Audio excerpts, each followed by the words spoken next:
네, 여러분 반갑습니다. 오늘도 개혁교회 예배와 예전 오늘 22번째 시간입니다. 이 시간 함께 주기도문으로 기도하시면서 오늘 공부를 시작하도록 하겠습니다. 하늘에 계신 우리 아버지여, 이름이 거룩히 여김을 받으시오며 나라 임하옵시며 뜻이 하늘에서 이룬 것 같이 땅에서도 이루어지이다. 오늘날 우리에게 일용할 양식을 주옵시고 우리가 우리에게 죄 지은 자를 사하여 준 것 같이 우리 죄를 사하여 주옵시고 우리를 시험에 들지 말게 하옵시고 다만 악에서 구하옵소서. 대개 나라와 권세와 영광이 아버지께 영원히 있사옵나이다. 아멘. 우리가 지난 시간에는 우리 예배의 그러한 세 가지 기능에 대해서 우리가 공부를 하였습니다. 공부를 하면 할수록 이렇게 예배의 그런 본질적인 내용들과 어떤 기능적인 측면들을 배울 수 있어서 참 좋은 것 같습니다. 예배와 예전의 그런 기능적인 측면에 관하여서 첫 번째로는 교육적 기능이 있다라는 것이었습니다. 우리 기능적인 측면 그 전에 본질적인 측면들을 한번 살펴보도록 하겠습니다. 예배 여전의 본질적인 의미가 무엇이냐라는 것은 어떤 하나님의 봉사, 섬김을 전제로 한 것이다. 즉 예배라는 것이 인간이 어떤 하나님께 드리는 그러한 것에 앞서서 하나님께서 우리에게 봉사하시는 것이다 라고 하며 그것에 대해서 인간이 그것에 대해서 반응하는 것이 예배이다 라고 그렇게 이야기를 한 것이죠. 그래서 먼저 하나님께서 우선 되신다. 그리고 삼위일체 되신 하나님께서 임재하시는 것이 예배이다 라는 그런 것입니다. 또 그리스도의 구속, 우리를 향하신 구속적인 사랑을 계속적으로 선포하고 나타내는 것이 본질적인 그러한 예배의 그러한 모습이다. 그리고 그 다음 넘어가서 이제 예배 전의 기능적인 측면에서 이제 세 가지를 우리가 살펴보았습니다. 즉, 첫 번째는 교육적인 기능. 예배를 통해서 말씀을 우리가 배우는 거죠. 그 가운데 또 교리를 배우고 설교를 통해서 배우는 것, 즉 교육적 기능, 설교적 기능이라고 할 수 있겠습니다. 그리고 두 번째로는 이제 기도적인 기능이 있다라고 이제 이야기를 하고 있는데, 찬양도, 하나님께 드리는 찬양도 하나의 기도이다라고 지난 시간에 배웠습니다. 왜냐하면 하나님께서 우리에게 베풀어 주신 것을 우리가 찬양을 통하여 하나님께 올려드리는 것이기 때문에 그것도 하나의 기도이다라는 것이죠. 그리고 마지막으로 이제 예배와 예전의 기능 중에 하나로 축제적 기능이 있다라고 이야기를 했습니다.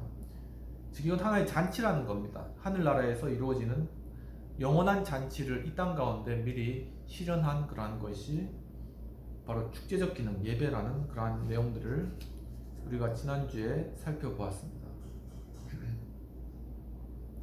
그러면 이번 시간에는 이제 예배의 구도와 어떤 목표를 설정해 보는 그러한 시간이 되겠습니다. 지금까지 우리는 예배의 역사적이며 성경적인 신학적 내용에 근거하여 예배의 의의와 정의가 무엇인지를 확인하였습니다. 예배는 하나님과 인간의 만남이 이루어지는 교제의 장이요, 대화의 장이며 의사소통의 과정이라는 것도 확인하였습니다. 그리고 예배는 언제나 공동적이며 간접적이면서 말씀과 상징적 표지, 성례를 통하여서 하나님과의 만남을 중재하는 그러한 방식으로 표현된다는 것도 우리가 확인을 하였습니다. 그러므로 하나님과 회중 사이에서 대화와 의사소통이 이루어지도록 예배의 실제적인 목표와 전체 구도가 설정되게 해야 할 것입니다. 이제 어떤 예배의 그러한 본질과 기능을 알았기 때문에 그러면 이제 예배의 목표를 정하고 예배를 구성해 나가는 것이죠.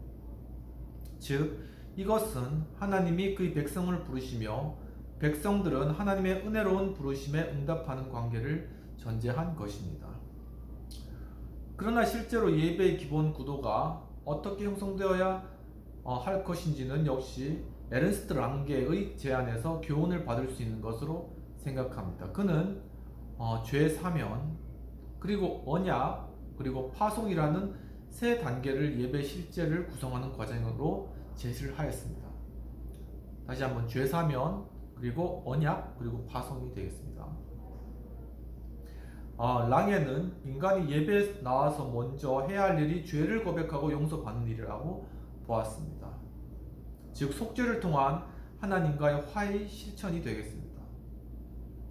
그리고 그리스도를 통하여 약속하신 언약을 청취함으로써 실존적인 삶에서 나약해진 신앙의 실체를 믿음과 사랑과 소망의 관계에서 새롭게 회복하고 그리스도가 행하였던 하나님의 통치 전파와 이웃사랑의 사명을 수행해 봉사, 헌신하도록 세상으로 파송하는 의미를 전제한 것입니다. 이러한 예배의 실제적인 이해와 함께 예배가 구체적으로 실행되게 하려면 예배의 목표를 생각해야 합니다. 예배 목표와 관련하여 구미교회의 예배 실제는 대체로 지금까지 하나님의 구원의 역사를 반영한 교회의 축제일, 성탄절, 부활절, 성령 강림절 등을 예배의 전체 구도와 목표로 삼고 있습니다. 그리고 현재 한국교회는 연중의 순환 관계에 있는 교회의 축제를 예배와 관계하여 예배의 전체 구도와 예배 목표로 활용할 수 있을 것입니다.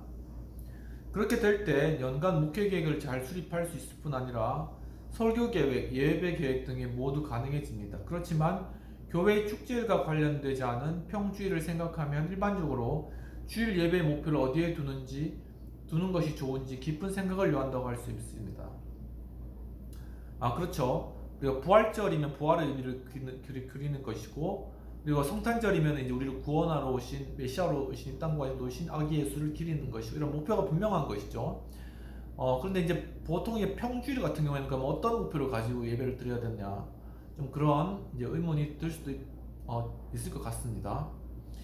이러한 물음의 가장 표준적인 대답은 역시 믿음, 소망, 사랑에 예배의 목표를 두어야 한다는 어거스틴의 견해가 설득력을 가진다고 합니다. 그는 하나님은 믿음, 소망, 사랑을 통하여 경배되어야 한다고 말했습니다. 이것은 하나님의 부르심에 대한 인간의 응답을 가장 적절하게 표현한 것으로 보입니다.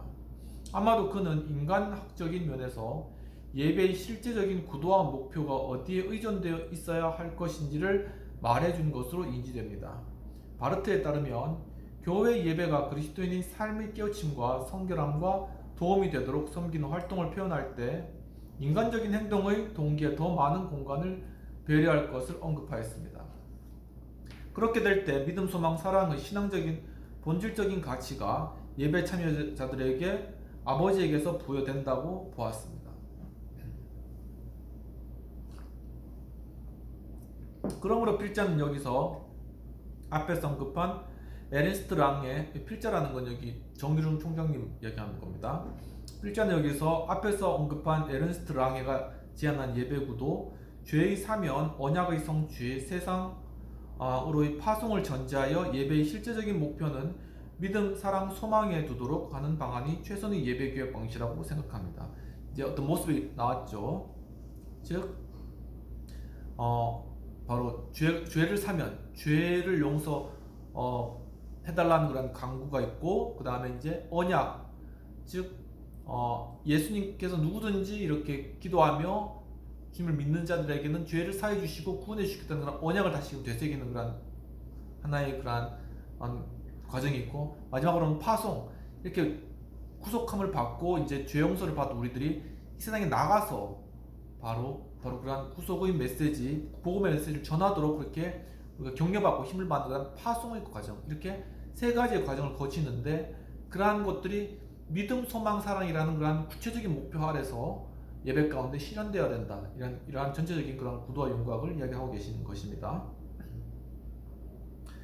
그러면 이제 믿음, 사랑, 소망이라는 이 세 가지 복음의 실제적인 가치가 어떻게 예배의 실제에 반영되게 해야 할 것인가? 먼저 믿음은 그리스도를 통한 구원의 언약을 그의 백성들에게 책임지는 신실한 창조주를 지향합니다.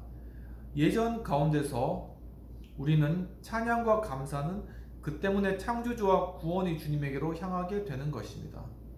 하나님은 특별히 세상을 위하여 자기를 헌신하신 그의 성육하신 아들의 인격 가운데서 영화롭게 되십니다. 동방교회는 지금도 주는 거룩하시며 영광은 존귀하십니다. 그 이유는 독생자를 주셨으며 그를 믿는 자마다 멸망치 않고 영생을 얻도록 세상을 사랑하시기 때문입니다. 라고 예전에서 하나님을 찬양하고 있는 것입니다. 그리고 또한 그리스도와의 교제 가운데 주님께 속한 권속으로서 우리를 자신을 내어주는 찬미의 제사를 하나님께 드리는 것입니다. 즉 예수 그리스도에 관한 구속은, 십자가에 돌아가신 것은 모든 사람을 위한 죽으심이고, 누구든지 그것을 믿으면은 바로 구속, 즉 죄사함을 받게 된다는 것이죠. 그렇기 때문에 우리가 예수 그리스도를 구주로 영접했을 때는 바로 하나님과 연결되게 되고, 그때 우리는 바로 그 구원의 기쁨과 감격으로 하나님 앞에 찬양하며 그 거룩하신가 공의로우신가 하나님의 놀라우신 것을 찬양드리는, 우리 아버지께 찬양드리는 것으로 바로 연결될 수 있다는 것입니다. 이러한 믿음, 사랑, 소망에 대한 목표는 존재론적이며 실존적인 물음과 관련하여 인간학적으로도 해석될 수 있을 것입니다. 존재론적인 관계에서 믿음은 첫째, 하나님은 누구신지에 대한 물음의 대답이며, 예배에 참여한 회중은 존재 목적과 의의에 대한 물음의 대답을 예배 가운데 찾게 되는 것입니다. 이것은 역시 실존적으로 인간이 세상의 삶에서 무엇을 의지하고 살아야 할 것인지에 대한 물음의 대답과 맞물린 것인데, 그 대답은 창조주 하나님, 그리스도로 오신 하나님, 성령으로 함께 하시는 삼위일체 하나님에 대한 의지함입니다. 하나님은 모든 만물을 존재하게 하신 주인으로서 창조주이심을 알게 하며 믿고 의지해야 하는 인생의 주인입니다. 즉, 우리가 예배를 통하여서 먼저 내 자신의 존재를 알게 됩니다. 즉, 아주 연약하고 그리고 피조물이라는 사실도 깨닫게 되고, 바로 하나님께서 나를 만드셨다는 사실을 인정하게 되는 것입니다. 그러면 자연스럽게, 그러면 이 땅 가운데 살아갈 때 내가 무엇을 의지해야 할 것인가에 대한 그러한 해답이 나오는 것이죠. 즉, 영원하신 나를 지으신 창조주 아버지 하나님을 의지해야 된다는 그러한 마음으로 바뀌게 된다는 것입니다. 바로 그 사실을 믿는 그러한 믿음, 그것이 예배의 중요한 핵심적인 목표 중에 하나라는 것입니다. 루터는 그의 소요리 문답서 제1문의 대답에서 잘 표현하였습니다. 그리고 칼빈은 제네바 요리 문답서 1문에서 사람의 죄일된 목적이 무엇인지를 묻고 그 대답으로 하나님을 아는 것이라고 하였습니다. 이러한 질문은 역시 웨스트민스터 소요리 문답서 제1문에서도 그대로 반복됩니다. 그 대답은 역시 창조주 하나님을 영화롭게 하며 영원토록 그를 즐거워하는 것이라고 하였습니다. 이것은 인간이 존재론적으로 창조주 하나님을 알고 실존적으로는 그를 의지하는 태도에서만 존재의 목적과 가치를 확인할 수 있음을 일깨웁니다. 그렇기 때문에 우리가 예배 가운데 바로 하나님을 알게 되면, 즉 내 자신이 어떤 존재인지를 알게 되고 그 가운데 안도감과 평안을 누린다는 것이죠. 그런데 하나님을 알지 못하고 예배 가운데 참여하지 않으면 바로 내 스스로가 어떤 존재인지를 하나님을 알지 못하기 때문에 내 자신이 어떤 존재인지도 깨닫지 못하고, 내 안에 있는 문제가 어디서 시작된지도 알지도 못하고, 내 안에 있는 공허함을 어떻게 채울지도 알지도 못하기 때문에 허무하고 공허한 인생을 살아갈 수밖에 없다는 것입니다. 그러므로 예전에서 사용되는 모든 언어적인 표현을 통하여 만물의 주인 이신 그 하나님이 부르셨으며 이 예전에 함께 하셔서 교제하기를 원하시는 것을 인지하게 해야 합니다. 그리고 그 하나님을 바라보게 해야 합니다. 그가 복의 근원이시며 그의 긍휼과 자비와 은혜가 우리를 살리는 생명의 근원이심을 기대하고 의지하게 해야 합니다. 이러한 무릎의 대답을 통하여 근본적으로 하나님에 대한 신뢰를 불러일으키며 새로운 믿음과 흔들린 신앙이 회복되도록 하는 것입니다. 그리고 그 하나님은 미로 같은 세상에서 구원으로 인도하시는 주인으로서 예수 그리스도로 오신 분임을 알려주고 그를 구세주로 의지하게 하는 것입니다. 동시에 그 하나님은 성령으로 지금 이 예배에 함께 하시는 분이심을 인지하게 하고 경험하며 그를 의지하게 하는 것입니다. 아주 상세하게 잘 설명이 되어 있습니다. 둘째, 사랑에 대한 것입니다. 우리는 먼저 우리를 사랑해 주신 하나님을 사랑합니다. 우리가 아직 죄인되어 있었을 때 그리스도가 우리를 위하여 죽으심으로 이것으로써 하나님은 우리에게 그의 사랑을 증명해 주고 있습니다. 지금 하나님의 사랑이 우리에게 주신 성령을 통하여 우리 마음 가운데 부어주시기 때문에 우리는 하나님의 사랑에 보답할 수 있는 것입니다. 우리는 예배 가운데서 그것들을 천사의 거룩함과 모든 시대의 성도들의 찬양 가운데서 그 절정을 발견하는 경배로 표현하는 것입니다. 생각하면 형제와 이웃과 원수에 대한 사랑 일 없이는 하나님에 대한 사랑은 불가능한 것입니다. 그리스도인들은 그러한 동의 가운데서 그들이 한 목소리로 하나님과 우리 주 예수 그리스도의 아버지를 영원롭게 할 수 있도록 서로 사랑해야 합니다. 즉 우리가 예배 가운데 말씀에도 있잖아요. 예물을 제단에 드리다가 형제와 불화한 일이 있거든 먼저 가서 형제와 화목하고 와서 예물을 드려. 왜냐하면 예배의 핵심이 사랑이기 때문입니다. 우리가 하나님, 보이지 않는 하나님을 사랑하기 위해서 보이는 우리 부모님과 형제와 우리 친구들을 사랑해야 되는 것은 당연한 것입니다. 그렇기 때문에 우리가 바로 이러한 예배를 온전하게 드리기 위해서 우리가 그래서 예배 가운데 드려진다면 우리 마음 자체가 사람들과 이렇게 불화하면 우리가 예배를 못 드리잖아요. 그렇기 때문에 우리 마음의 방향이 하나님과 항상 화목하고 또한 우리가 마음이 항상 온화하고 그리고 이제 평안한 그러한 마음을 유지하기 위해서 항상 노력한다는 것이죠. 왜냐하면 그러한 마음 가운데 가지고 있어야지 하나님께 예배드릴 수 있기 때문에. 그렇기 때문에 바꿔 말하면은 예배가 우리의 마음을 지켜주고 예배가 우리의 마음 가운데 은혜로 가득히 채워주고 사랑으로 넘치도록 인도해 주신다는 사실입니다. 역시 사랑은 실존적으로 하나님의 백성된 그리스도인들이 세상에서 어떻게 살아야 할 것인지에 대한 질문의 대답과 관계되어 있습니다. 그 대답은 앞서 제기된 하나님에 대한 물음에서 그를 믿고 의지하는 믿음과 신뢰를 갖게 했다면 이제는 하나님의 말씀을 의지하며 그 말씀을 삶의 법칙으로 삼고 행동하며 실천하는 책임적인 삶을 살게 하는 것입니다. 이것은 곧 복음이 어떤 표준과 최대의 가치를 삶의 행동에 적용해야 할 것인지를 밝히는 일과 맞물려 있습니다. 이것은 인간이 어떤 일을 하면서 살아야 가장 보람된 인생이 될 것인가에 대한 실존적인 질문의 대답과 관련된 것으로 이해됩니다. 우리가 하나님께서 원하시는 것을 해야 됩니다. 근데 그것을 하지 않으면 아무리 자기 계획에 맞춰서 한다 해도 마음껏 만족함이 없는 것입니다. 결국은 뭐 어떻게 되냐면은 내가 먹을 것, 내가 잘 것, 내가 살아가고 생존하기 위해서 살아가는 것입니다. 그것이 맞죠. 하지만 하나님께서 우리에게 지으신 그런 목적은 더욱더 궁극적인 목표, 다른 사람을 사랑하고 서로 사랑하라는 것을 이루기 위한 것이 있다는 것입니다. 그렇기 때문에 우리가 그런 목표를 따라서 우리의 마음 가운데 사랑으로 섬길 때 우리 존재 자체가 기쁨이 찾아오고 우리가 마음 가운데 목적을 달성함으로 참된 보람이 많은 것이죠.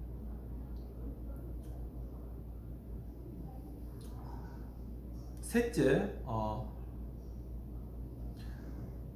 이것은 인간이 어떤 일을 하면서 살아야 할 가장 보람된 인생이 될 것인가에 실존적인 질문의 대답과 관련된 것, 예배를 통하여서 그런 실존적인 질문을 대답받을 수 있다. 그런 것이 하나님 요구하신 순종의 삶을 전제한 것으로 그의 뜻을 따르는 행동의 신앙을 의미하는 것이다. 즉 하나님 사랑과 이웃 사랑에 대한 책임을 다하는 것이다 라는 사랑에 관한 그런 내용들을 지금 방금 공부를 하였습니다. 세 번째는 소망에 대한 그러한 것입니다. 역시 그리스도가 유일한 우리의 희망이십니다. 그는 우리의 영광의 희망이시기도 합니다. 그 안에서 하나님의 구원의 약속은 성취되었습니다. 그러한 성취는 궁극적인 완성의 언약을 그 자체에서 해결합니다. 예배에 모여온 회중이 마라나타를 기도할 때 주님이 그의 사역이 완성되도록 주님의 나라 오심을 완성하도록 주님의 나라 오심을 기도하게 되는 것입니다. 즉 성만치 않는 그리스도와 함께 그의 나라에서 나눌 만찬의 미리 맛봄을 의미하는 것입니다. 이러한 소망은 실존적으로 인간의 삶의 유일한 희망을 어디에 두어야 할 것인지에 대한 질문의 대답에 관계되어 있습니다. 즉 경쟁하는 사회적 환경에서 인간의 삶의 경험은 언제나 실존적으로는 실망과 낙심과 좌절과 절망입니다. 그 가운데서 그리스도인의 희망은 오직 하나님에게서 약속된 그리스도에게서 있는 것입니다. 성경은 종말론적으로 인간적인 삶의 유일한 희망은 예수 그리스도이시며 그가 약속한 모든 것에 달려있다는 것을 가르칩니다. 이것은 인간이 일상에서 경험하는 실존적인 불안, 낙심, 좌절의 시련을 극복하고 언제나 삶의 희망을 견지하게 하는 최대의 비결입니다. 그리고 그리스도인의 삶의 유일한 목표는 땅에 있는 것이 아니라 그리스도가 약속하신 하나님의 나라, 즉 새하늘과 새 땅을 소망하면서 사는 존재로 만들어줘야 하는 것입니다. 그러므로 예배 생활은 모든 언어적 표현은 이러한 사실을 느끼고 경험하게 해주는 일이 되어야 할 것입니다. 결과적으로 예배하는 자들은 예배 전체를 통하여 이 세 가지 물음의 대답을 찾고 확인하는 것입니다. 이러한 세 가지 물음에 대한 대답과 관련하여 예배는 전체적인 구도와 목표로서 믿음, 사랑, 소망의 가치가 중심이 된 기독교 신앙의 본질을 깨우치게 되는 것입니다. 그러므로 기독교 예배는 이러한 물음에 관련된 주제를 예배의 실제적인 주제와 내용으로 삼아 경배와 찬양의 중심이 되게 해야 하며 하나님에 대한 믿음의 고백이 되게 해야 할 것입니다. 이러한 신앙의 물음에 대한 대답은 직접적으로 나타나는 것이 아니라 하나님의 말씀이 성경이 해석되고 들려지는 과정을 통하여서 그리고 기도와 찬송의 내용을 통하여 느끼고 경험하게 되는 것입니다. 예배 가운데 구성되어지는 모든 것을 가지고 예배를 드렸을 때 바로 이런 것들이 어떤 가르치는 것이 아니라 예배 가운데 이렇게 참여함으로 자연스럽게 이렇게 말씀을 통해 찬양을 통해 기도를 통해 우리에게 성령으로 다가오게 된다는 것이죠. 그렇기 때문에 이런 복합적인 그런 작용들이 우리 가운데 예배 가운데 일어나기 때문에 예배에 꼭 참석해서 그것을 드리는 것이 중요하다. 라는 것을 말씀 가운데 얘기를 해주고 있는 것입니다. 그러면 다음 시간에는 예배의 조건에 관하여서 하나님의 임재와 인간의 참여, 역사의 현재화라는 그런 부분과 예배에서의 상징과 의식의 사용에 관해서 공부하도록 하겠습니다. 기도하고 마치도록 하겠습니다. 하나님 아버지, 오늘 또한 이 예배의 그러한 구체적인 목표와 또한 그런 목표에 따른 그러한 믿음, 소망, 사랑의 그런 것이 어떻게 예배 가운데 발현될지에 대한 공부를 할 수 있도록 이끌으시는 걸 감사합니다. 주님, 정말 이러한 것이 예배 가운데 우리 말씀으로 또한 기도로 찬양으로 온전히 우리 가운데, 마음 가운데, 우리 영혼 가운데 다가오게 하시고, 그러므로 우리 인생 가운데 참된 본질적인 실존의 그러한 목표와 목적을 깨달아 알고 그것을 우리가 예배 가운데 또한 다짐하며 또한 그것을 실천함으로 하나님 본래 우리 지으신 그런 목표와 목적에 따른 삶을 살아가게 인도하여 주시옵소서. 주님, 또한 이렇게 함께 예배하며 또한 공부할 수 있는 이 하우스 카페를 축복하여 주시옵시고, 주님, 더욱더 많은 사람들이 가운데 큰 유익을 누리게 하시며, 또 님 하우스 어셈블리 좀 진행하고 있습니다. 이 어셈블리도 잘 진행되어서 정말 함께 이 사회적 여러 가지 문제에 대해서 공론장을 형성하며 함께 이야기하고 해결책을 모색하는 그런 귀한 모임 될 수 있도록 도와주옵소서. 감사하고 모든 말씀 우리 주 예수님 이름으로 기도합나이다. 아멘. 오늘도 장시간 신경 써서 감사합니다. 그럼 한 주 동안 승리하시고 예배 가운데 이런 믿음, 소망, 사랑의 그러한 가치들을 또한 실현하며 또한 그것을 경험하며 그 가운데 참된 만족과 보람과 기쁨을 얻는 여러분 되시기를 주님으로 축원합니다. 감사합니다.